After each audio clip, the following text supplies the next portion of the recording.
Hey everyone, welcome to my channel. My name is Mandy, the Handmade Homeschooler. Today I have a more difficult topic to talk about, but hopefully you guys can take some advice from this topic and apply it to your own homeschool. If you haven't yet, make sure that you hit the like and the subscribe button, and down below in the description box I have a link to our free Christian homeschooling Facebook group, and I have links to free curriculum as well if you want to try some of the ones that we use. But let's talk about disappointment in your homeschool. This is just a fact of life, and I didn't realize how much of this would kind of carry over from public school setting to home life and homeschooling.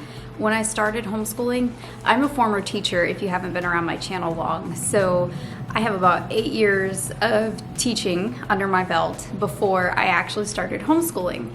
Now, being a teacher isn't required to be a homeschool teacher, but that was my profession before. I was a stay-at-home mom.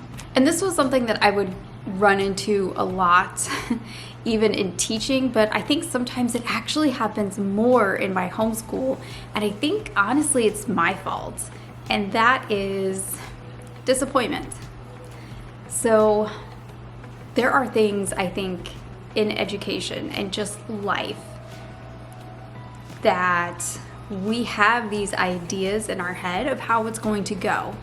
We buy the curriculum that looks amazing to us and we think that our kids are going to just love. And then we find out it doesn't work. It's not working for our family, or even worse, our kid hates it. That has so happened to me. I don't know if it's happened to you. Let me know. Has that happened to you down below in the comments? Did you buy a curriculum that you thought your kid was going to love, and then they were like, yeah, I hate this? Sometimes it just happens. And the longer that I homeschool, the more I find that this happens. And disappointment is just going to happen in your homeschool. There's almost no way to really prepare for disappointment. However, I think over the years, and especially this last school year, which has been so different from any other year, especially for me, I think it's just something you get better at and better at handling. So if you have yet to experience a real disappointment in your homeschool, I do want you to be prepared that it's probably going to happen at some point. And how you handle it is going to make or break the entire situation. One of the main things that I want you to understand is that you really have to go with the flow through the disappointments. That's something that I kind of learned in a classroom and teaching in a classroom with 30 kids. Sometimes you got to go with the flow, and disappointments are going to come up, and you just have to kind of work through them. And if you can, work around them, but most of the time we just kind of have to go through them, or we have to stop and change what we're doing. So really there's only a couple paths forward. But what I really want you to do to lessen the disappointment is two things. One, I want you to listen to your kids, because your kids are going to let you know what's working and what's not for them. And that's really, really important for you as a parent, because listening to your kids is going to let you know how they learn best, what's working for them personally, and probably the way that they're going to get better grades when you give them those kinds of materials and when you work with what works for them. Not what's the most fun specifically, but what really works best.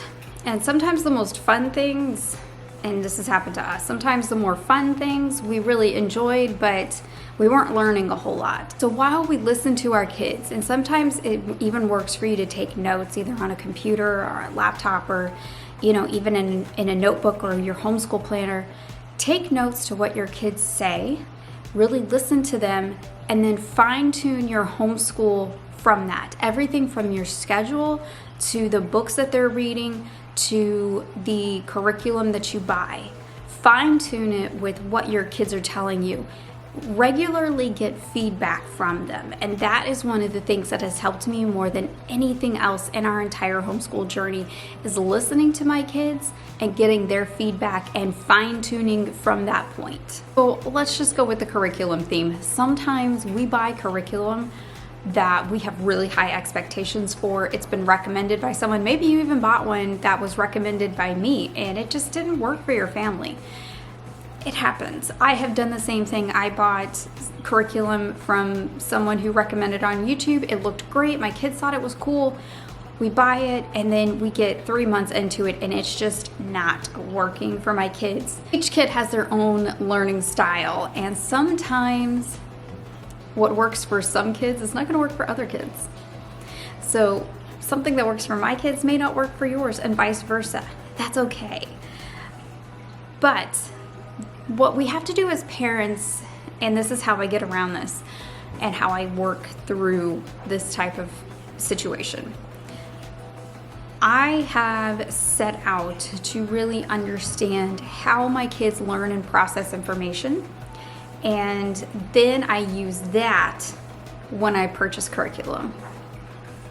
That has really kind of helped our situation with that, and really paying attention to how my kids learn best, and really previewing some things and figuring out what brands tend to work well with my kids has helped me out a lot. So I had this dream of this beautiful Charlotte Mason homeschool in my head when I first started homeschooling. I read the Charlotte Mason books and I watched all the videos, and it seemed like the perfect homeschool in my head. But when I really tried out that style, it just did not work. My kids pretty much rebelled against it, and I was really sad. I was kind of sad about it.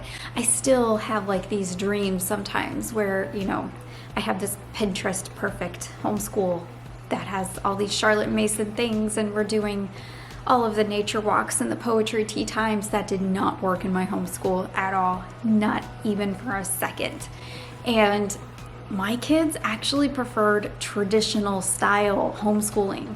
That's how they learn best. And if that's how they learn best, it's probably the best thing for me to just suck it up and give them the one that they do better on and that they enjoy. Because the one thing that I don't want them to do is to hate learning. And if I try to push something that they really don't like because I have a dream, that's not only are they going to hate learning, but they're probably not going to be very happy with me as a parent. So that's kind of how I've gotten through that.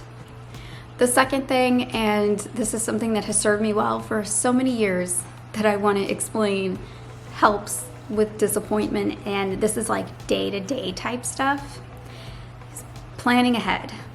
Planning ahead has saved my butt so many times in my house and it really helps in school as well. So for me, I'm one of those people that like my house has to be like reset at night. So what I'll do is I make sure that everything's kind of picked up at night. One thing that I really try to do is the dishes and make sure that the kitchen is clean. If I'm being completely honest, I have not been very good at that at all this week because I kind of woke up sick a lot this week.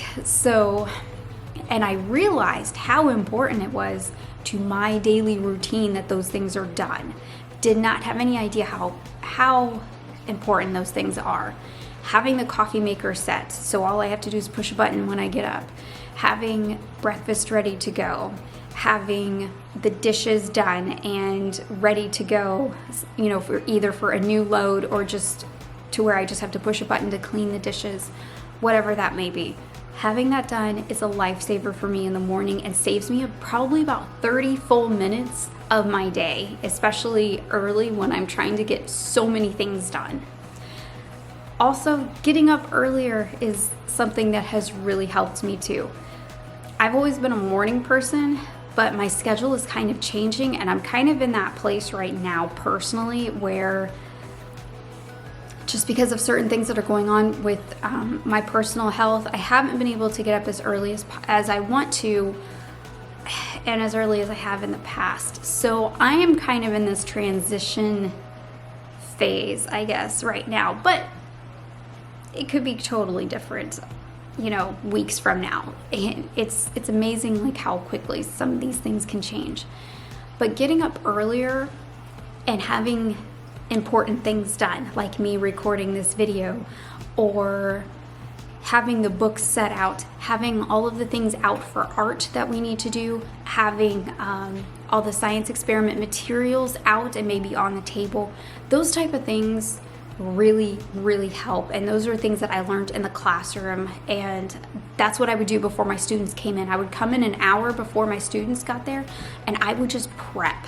And all of that prep, even things like having copies done, saved me a lot of time and a lot of stress, and that's really helped me have more of a relaxed homeschool. Okay, so that is how I handle disappointment and really just trying to fine-tune things in my homeschooling routine. Hopefully you picked up some good tips from this video that you can apply to your own homeschool or your own routine, and hopefully you guys just understand that this stuff's gonna happen and we just have to learn how to deal with it. It's not always easy, because some of these mistakes, like curriculum stuff, is costly, and that's really disappointing. But there are ways that we can get through it, and we can kind of manage those bumps in the road and try to lessen them as well. I hope you guys have a great rest of your day, and I will see you in the next video. Happy homeschooling.